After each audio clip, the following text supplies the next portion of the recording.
இன்றைக்கி ப்ரௌனி தாங்க செய்ய போகிறோம். வாங்க எக்கை நல்லா பீட் பண்ணி எடுத்துக்கலாம்.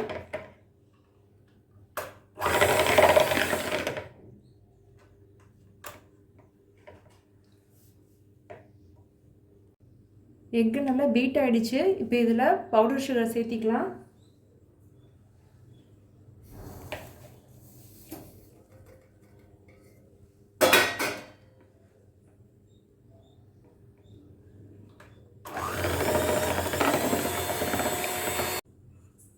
சுகர் நல்லா பீட் ஆகிடுச்சுங்க.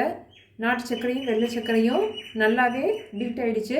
இப்போ இதில் நம்ம மெல்ட் பண்ணி வச்சுருக்க பட்டரையும் சாக்லேட்டையும் சேர்த்திக்கலாம்.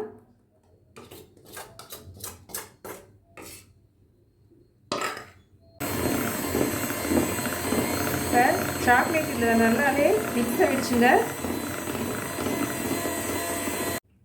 இப்போ நம்ம மாவை இது கூட நல்லா கலக்கிக்கலாம்.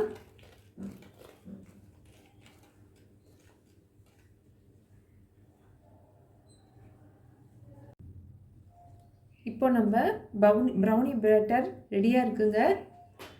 டின்னை நல்லா செட் பண்ணியாச்சு. இப்போ இதை ப்ரீஹீட் பண்ண ஓவனில் வச்சிடலாம். நம்ம ப்ரௌனி பாருங்கள் சூப்பராக ரெடி ஆயிடுச்சு. உங்களுக்கும் ப்ரௌனி வேணும்னா இந்த ஸ்க்ரீனில் தெரிகிற வாட்ஸ்அப் நம்பருக்கு ஆர்டர் போடுங்க. தேங்க்யூ.